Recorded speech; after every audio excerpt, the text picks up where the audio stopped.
السلام عليك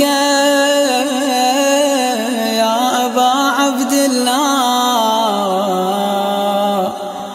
السلام عليك يا ابن رسول الله بسم اللہ الرحمن الرحیم۔ ماہ رمضان کے 18ویں دن کے روزے کی دعا۔ اللہم نبحنی فیہ لبرکات اسحارہ ونور فیہ قلبی بضیاء انوارہ وخذ بکل اعضائی الى اتباع آثارہ بنورک یا منور قلوب العارفین۔ آج کے دن کی دعا کا ثواب کہ اس کی تلاوت کرنے والے کو 1000 انبیاء کے اجر و ثواب کے برابر ثواب دیا جائے گا۔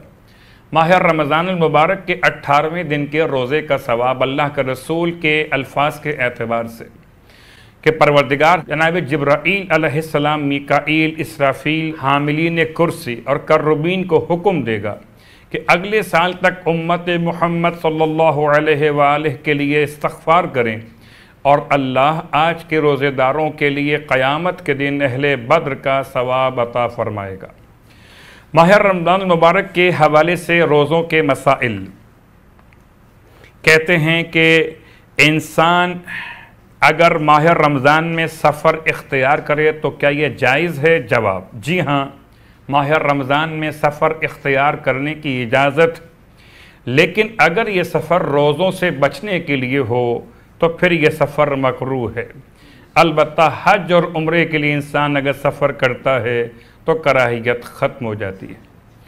ماہ مبارک رمضان کے 18ویں رات کے اعمال مولائے متقیان علی ابن ابی طالب علیہ السلام نے ارشاد فرمایا کہ جو کوئی ماہ رمضان کی 18ویں رات میں 4 رکعت نماز پڑھے گا اور ہر رکعت میں سورہ الحمد کے بعد سورہ کوثر 25 دفعہ پڑھے گا تو اس وقت تک نہیں موت واقع ہوگی جب تک اسے ملک الموت بشارت نہ دے دے، اور ملک الموت اسے بشارت دے گا کہ اللہ تجھ سے راضی اور تجھ پر غضبناک نہیں ہے۔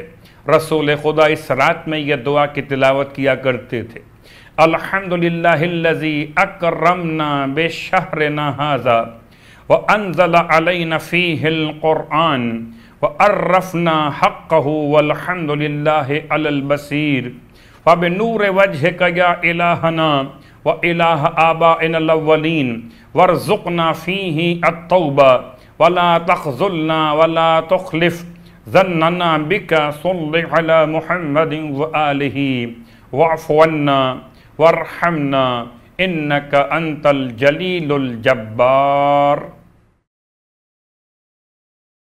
سورہ تبت یدا ابی لہب، جس کی نظر کمزور ہو تو روزانہ نماز فجر کے بعد سورہ تبت کی تلاوت کیا کرے، اس کی برکت سے اس کی نگاہیں تیز ہو جائیں گی۔ پروردگار سے التماس کہ خدا ہم کو ماہ مبارک رمضان کی دعا اور ماہ مبارک رمضان کے تلاوت قرآن کا شوق عطا فرمائے۔ والسلام علیکم ورحمۃ اللہ وبرکاتہ۔